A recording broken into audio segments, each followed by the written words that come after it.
Dear poor people, here we go again, another castration ceremony. I wanted to touch on something that I made news about just a few days ago. Let me say this, ladies and gentlemen. Accountability is where everything needs to begin in this world. It's something I say quite often. I certainly never hesitate to hold folks accountable when mistakes or mishaps occur, so I'm certainly not about to run from it myself. I'm fully aware that I've been in the news over the last few days, paraded all over social media as well, after comments I made during my appearance on Fox News' Hannity last week with the one and only Sean Hannity himself. And I'm fully aware of the outcry that has ensued because of it. A lot of folks in Black America seem pretty pissed at me right now, from friends and loved ones to colleagues, contemporaries, and dare I say even the NAACP itself. Quite a few folks were put off, if not flat out offended, after my words were interpreted as associating support for Trump from the Black community with all the legal issues he's facing. For that, I sincerely apologize. To be clear, my words were misconstrued. I'm stating right here for the record that my words were taken out of context, misrepresenting and depicting me in a way I found every bit as insulting and disrespectful as folks in Black America evidently felt about what they thought I said. But I'll own it anyway. Because please know that I know the buck stops with me. I'm in the communication business. I've been here for 30 years, so regardless of whatever interpretation that accompanies any words coming out of my mouth, the responsibility ultimately lies with me first and foremost before anybody else. I've always felt that way. I still do. I always will. Period. Blacks who refuse to support Trump are aware of his. There's something wrong with this apology. There's a reason a lot of people are covering it. A lot of people are commenting on it. Frankly, it's because it's capriciously ugly. It's ugly because it's not masculine. And watching a man voluntarily emasculate himself is like watching a young girl who cuts herself to relieve pain. It's cringe. It's something you want to go, ugh, when you look at it. It's very, very unpleasant. This is really a shame. Traditionally, masculinity has been characterized and defined by attributes such as strength, emotional resilience, courage to face your fears, independence, leadership, assertiveness, accountability. None, and I repeat, none of these attributes were on display during this apology. This is one of the most effeminate things I have seen in quite some time. In the corporate world, there is a saying, and the saying is, hire slowly, but fire fast. And what that means is, before you take an action, you should spend your time deliberating the consequences of that action, thinking about it, doing your due diligence. All of those things should be employed before you take an action. Stephen A. Smith did not do that, apparently. According to him, he didn't do that. He just was reckless. He was reflexive. He was emotional, and he was reactive.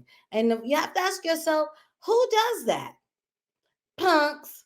So the man formerly known as Stephen A. Smith, now known as Punk, here today is about to perform a seriously sad castration ceremony. So since he assists, let's watch.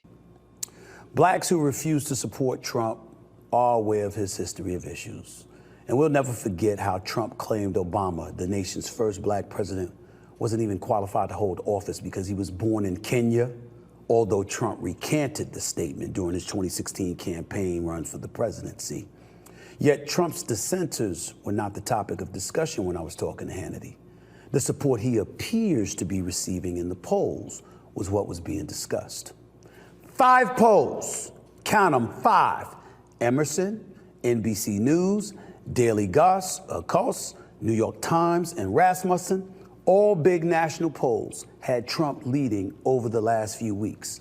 Plus, according to 538, Recent local polls also put Trump ahead in battleground states. He's up 6 points in Michigan, Arizona, and Georgia each. Insofar as Trump gaining support in the black community, well, how about various publications with these headlines? The Chicago Tribune. This time Trump really does seem to be making black voter inroads. Why? The Washington Post. Voters of color are shifting right. Are Democrats doomed? How about the New York Times? As black voters drift to Trump, Biden's allies say they have work to do. Axios wrote, Big Biden bummer. New York Times Siena poll shows gaps with key demographic groups. Wall Street Journal, Biden loses support among black men. The Hill, Biden losing support among black voters in swing states. Survey. Al Jazeera, why are black voters backing Donald Trump in record numbers? And CBS News, black voter support for Trump up from 4% to 23%, poll finds. Why did I say all of that? Because I want to show you I didn't just open my mouth.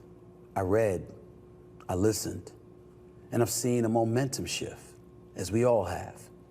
Anywhere I appear, no matter my subjectivity relating to what I feel, is still going to be based on facts being presented into the stratosphere.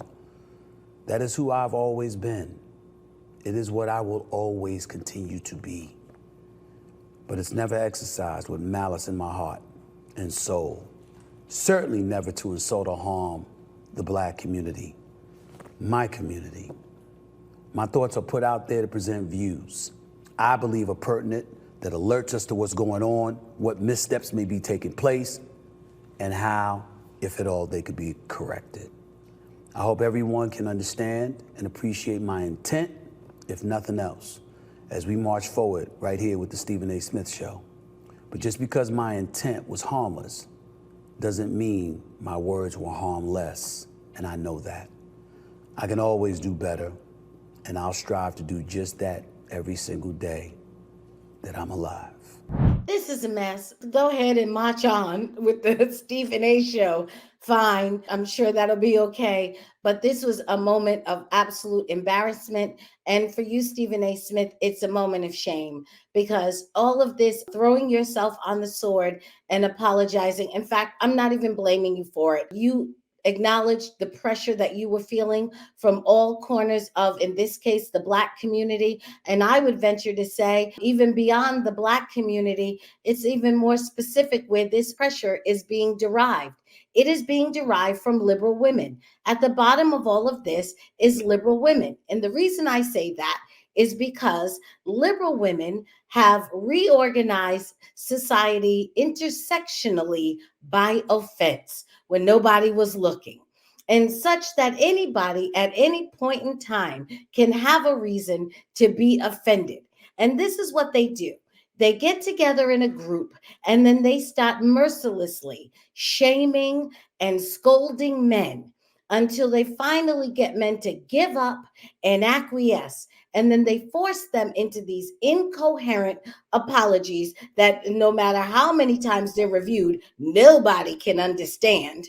And they force them into these apologies, which are really just a castration, a public castration ceremony, which is performed for the pleasure of liberal women so that they can get off. Men, stop this. Please stop this, because there will be no end. There is nothing you can do to satisfy these liberal women.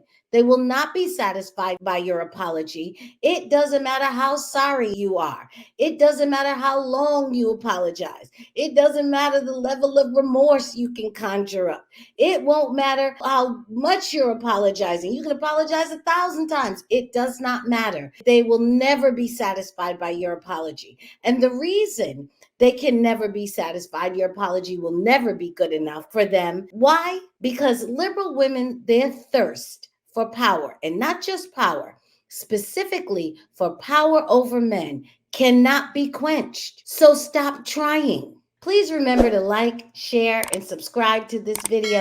Thank you for visiting my channel and watching this video, and please come back again. I'll see you soon. Bye bye.